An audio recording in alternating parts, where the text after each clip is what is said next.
নেতা কর্মীদেরকে উস্কানিমূলক কথা বলে।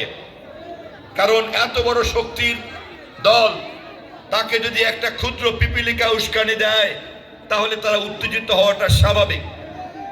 কিন্তু আপনারা যদি উত্তেজিত হন, পিপিলিকা গুরুত্বপূর্ণ সংবাদে পরিণত হয় গণমাধ্যমে। সাবধান থাকবেন, সতর্ক থাকবেন, নির্বাচন পর্যন্ত ধৈর্য ধারণ করবেন, কারো পাতানো ফাঁদে পা দেবেন না। আমাদের দেশের ধর্মপ্রাণ মানুষ জানে বিবি খাদিজা রাদিয়াল্লাহু আনহুর কাছ থেকে কিভাবে আমাদের নবী হযরত মুহাম্মদ সাল্লাল্লাহু আলাইহি ওয়াসাল্লাম বেতন গ্রহণ করতেন, কিভাবে তার কর্মকর্তা হিসাবে একজন নারী ব্যবসায়ীর অধীনে তিনি কাজ করতেন। আমরা নারী স্বাধীনতা বলতে এবং একটা ধর্মপ্রাণ নারী বলতে আমরা বিবি খাদিজার মতো ব্যবসায়ীকে চিনি। অতএব নারীদেরকে ধর্মের নামে যারা ঘরে আবদ্ধ করতে চায় সেই ধর্ম ব্যবসায়ীদেরকে পরিচিত করে রাখবেন, চিহ্নিত করে রাখবেন, আমার মা বোনদের কাছে তাদেরকে চিনিয়ে রাখবেন। আমরা চাই আমাদের মা বোনরা বিবি খাদিজার মতো কর্মঠ হবে, কর্মজীবী হবে, ব্যবসা করবে, কর্মজীবী হয়ে চাকরি বাকরি করবে, শিক্ষিত হবে। কিন্তু যারা তাদেরকে অশিক্ষিত রাখতে চায়, ঘরে বন্ধ করে রাখতে চায়, আমরা তাদের ব্যাপারে সজাগ করে দেব।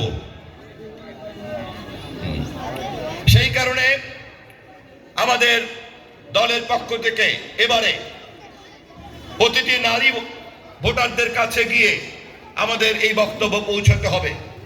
কারণ মহিলাদের মধ্যে, নারীদের মধ্যে, মা বোনদের মধ্যে একটা বিভ্রান্তিকর বক্তব্য ছড়ানোর জন্য আমরা একটি ধর্ম ব্যবসায়ী গোষ্ঠীকে তৎপর হতে দেখেছি।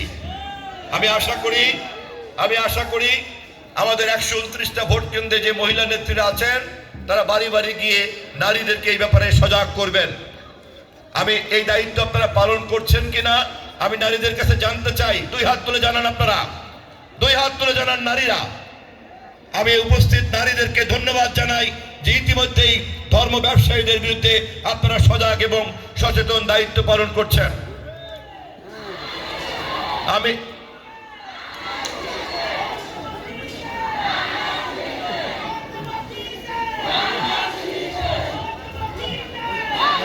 মা বোনদেরকে ধন্যবাদ জানাই যে আপনারা উপস্থিত হয়েছেন, অনেক কষ্ট করেছেন। আমি সর্বশেষ ছাত্র দল, যুব দল, স্বেচ্ছাসেবক দল, এই তরুণদের উদ্দেশ্যে কিছু কথা বলতে চাই। আমি প্রথমে তাদেরকে ধন্যবাদ জানাই, অভিনন্দন জানাই। এই 2 উপজেলায় ধানের শীষের পক্ষে তারা একটা গণজোয়ার তৈরি করেছে। এই যুবক কর্মীরা একটা করতালি দিয়ে তাদেরকে আপনারা ধন্যবাদ জানাবেন।